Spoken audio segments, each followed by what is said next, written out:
Mr. Chair, one question lang kay Mr. Diskaya. Teka muna, you want to be excused now? Kung pwede, Kahit hanggang alauna po. hanggang alauna. Okay. Thank you. Senator Estrada. Mr. Diskaya, sa dami-dami mong binanggit na pangalan na kongresista, isa lang tanong ko, Senador, meron ba? Your Honor, wala po. Sigurado ka? Safe ka na.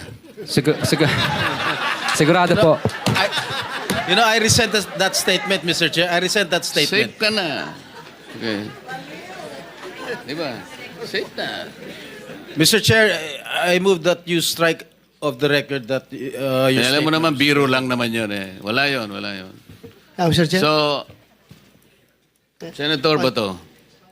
Yeah, Mr. and Mrs. Diskaya, dito sa paragraph 10 ng inyong sinumpaang salaysay, sinabi niyo dito, ngunit nung nagsimula ng makilala ang St. Gerard Construction, dumating naman ang panibagong pagsubok.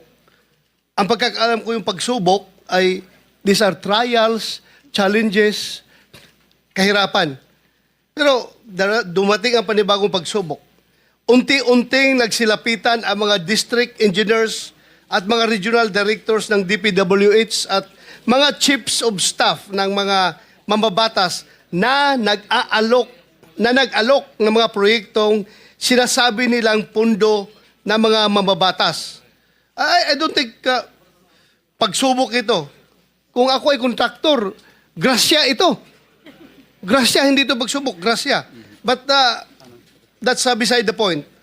Ang gusto ko lang ma-establish dito ay, totoo ba talaga na sila ang pumupunta sa iyo para mag-alok o ikaw pumupunta sa kanila humingi ng project? Mr. Chair, ano po, Which is which? kadalasan po pag lumalabang kami sa bidding, Oh. lagi po kaming talo, disqualified. At kadalasan po, tinatakot pa kami na mabablacklist kami dahil nakatatlong disqualification kung talo ka, magsumikap ka, magkakuha ka ng project, pupunta ka sa kanila. Bakit ang sinabi mo sa affidavit mo is sila ang pupunta sa iyo? Kadalasan po, qualified po kasi ang license namin. Kaya nilalabanan namin. So, kaya misa po, kami na po ang nilalapitan dahil kadalasan po, nilalabanan nga po namin yung mga projects nila. So, Okay, thank you. pinararating nila na Teo, andito yung regional director ng DPWH ng Region 5. Mr. RD ng Region 5. Ikaw ba'y isa sa mga regional directors ng DPWH na pupunta kay Diskaya para mag-alok ng proyekto? Wait. This is in connection with the earlier question of Senator Sherwin na parang ang nangyayari, bawal na nga, unconstitutional na nakikialam yung kung sino-sino pagkatapos na mailagay na sa NEP, ay binanggit mo yung pangalan na dalawa, Regional Director Eduardo Virgilio at Assistant District Engineer Henry Alcantara. So kailangang malinawan po ito kung sino ang nakikialam sa pag-execute po ng project pagkatapos ito ay mailagay na po sa batas. Continue. RD of DPWH sa Region 5. Mr. Chair, can Yes, sir. you answer the question? Yes, sir. Good afternoon po, Mr. Chair. I would like to say that I do not know exactly the exact address or location of the office address of St. Gerald. I never went to that office.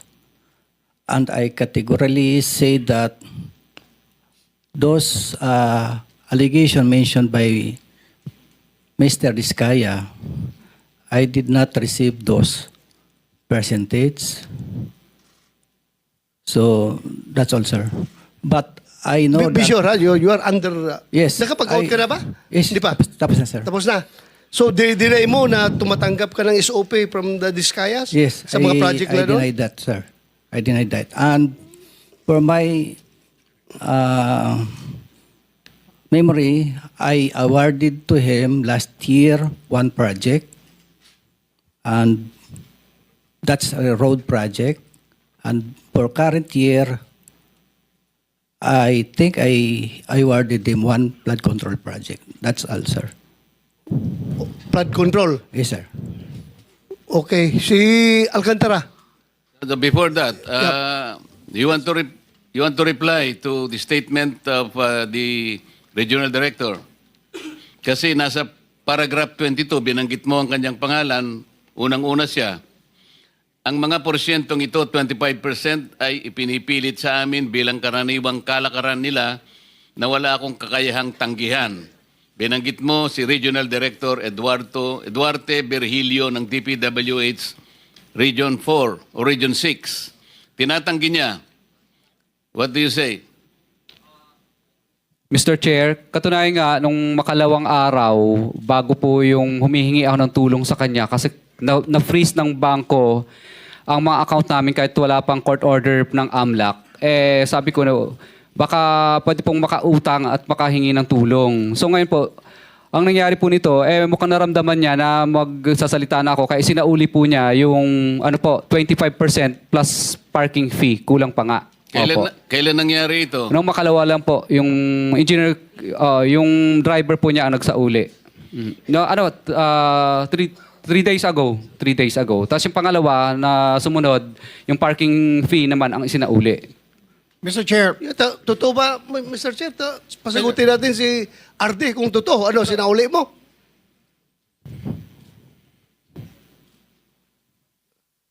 Pindutin mo, pindutin.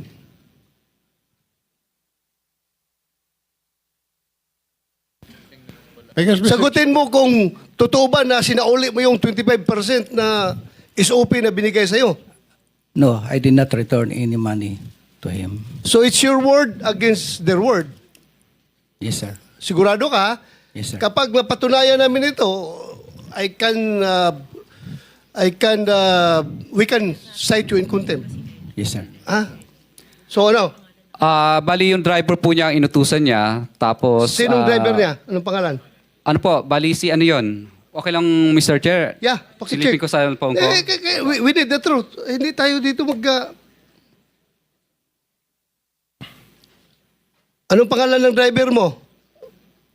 Arde. Bago siya magsabi, anong pangalan ng Arde mo? Siya na muna driver mo? para... Ang pangalan po niya na alam ko lang ay June, tao ni R.D. Virgilio Eduarte. Tapos kinuha naman po ng aking engineer yun, nagkita sila. Kasi natatakot na siyang ibalik sa akin sa office yung pera. Kaya nagkita lang po sila sa isang lugar. Parking yata yun, sa parking. Ano, Arde? My driver, the name is James po. James. James. Oh, sige. baka James Jr.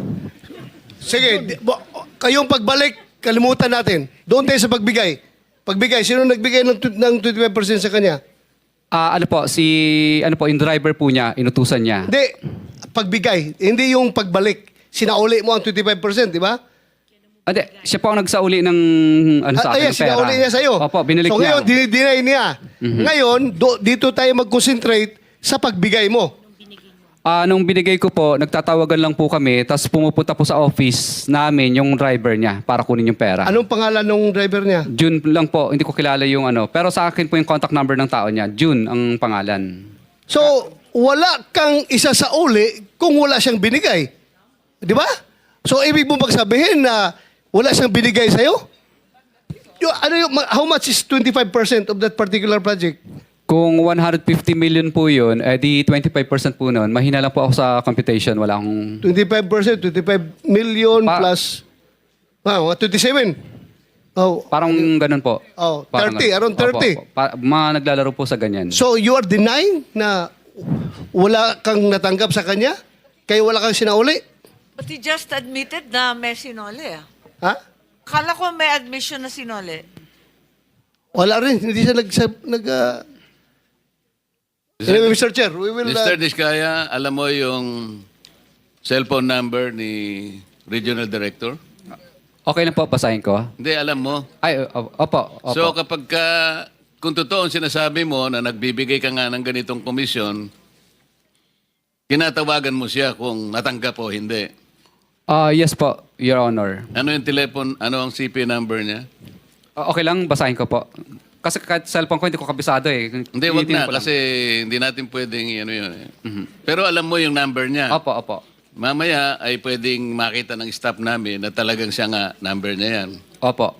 Thank you. May mga text messages ba kayo, Mr. Chair, ni engineer? Ano na po, May Viber lang. exchange of, may messages kayo sa Viber.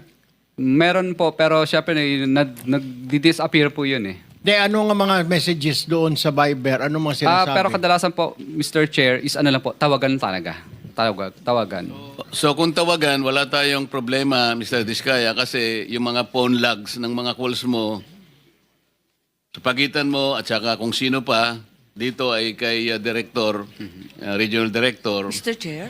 mako-coordinate natin dyan sa telco at saka yung NTC. Makukuha po natin yung record, masasabi na po natin yan.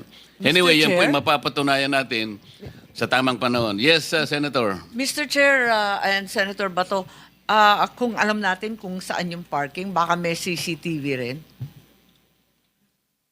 So lang, ang nakakalam sa binyo, ikaw, di ba? Saan ba dineliver yung pera? Alam ko po sa parking yata po namin. Papacheck ko po. Pa-check mo. Yung pagbalik, pagsauli. Opo. Yung pagbigay. Opo, parang doon yata sa parking The same- namin. Sa the same venue? Sa isang yard namin. I-check ninyo. Mr. Chair, since pinag-uusapan na po natin... Before that, Senator, kasi nabanggit niya rin baka gusto nating unahin muna si District Engineer Henry Alcantara, nandiyan na rin po. Dalawa lang naman ang binanggit niya. Ayan na po si Engineer Henry Alcantara. Ano po yung binanggit ninyo ritong 25%? Kanino niyo po binigay? Sa kanya o sa tao niya? Sino po ba? Sa tao po niya. Pangalan ng tao niya. Si June Mendoza po ang binigyan ko po. John Mendoza. Opo. Personal na tao niya o tauhan niya sa opisina? Accounting po ng Counting. DPWH. Andito si John Mendoza, Mr. Chair. Si Meron, Engineer JP Alcantara Mendoza. nandyan. Yeah. Engineer Alcantara, what would you say? I respectfully deny po na may tinanggap po ako galing sa kanya. Yung mga accusations niya po, I respectfully deny po, Your Honor. Mr. Chairman, may I suggest to invite yung driver kanina?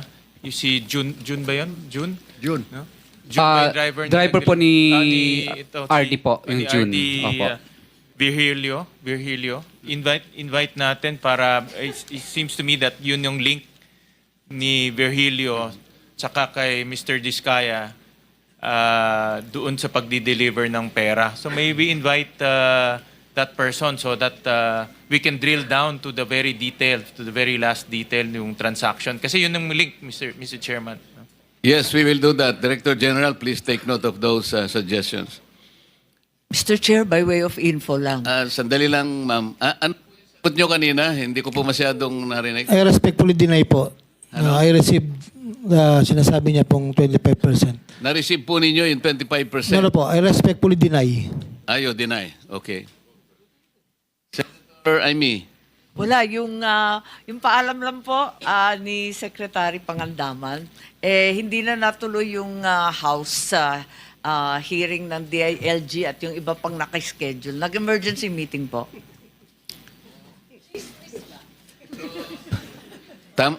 Tama ba yung chismis? So, pwede ka nang... Pwede kang mag-stay na.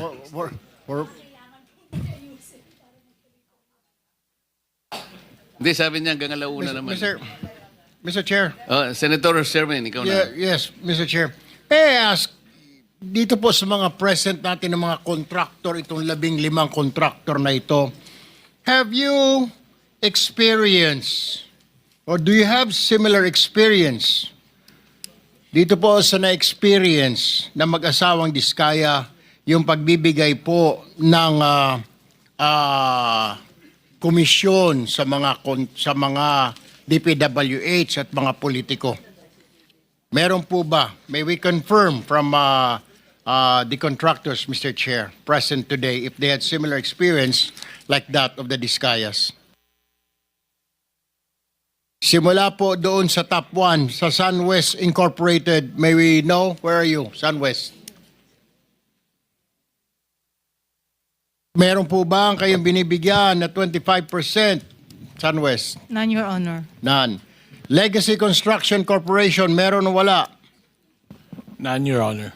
EGB Construction Corporation.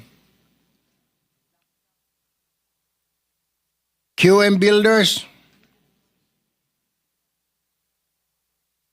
Okay. Huwag niyo kalimutan because na under oath pa kayo. Nako, anyway.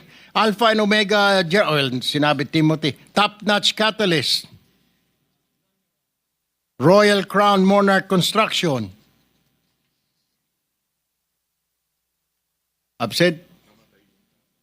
Okay.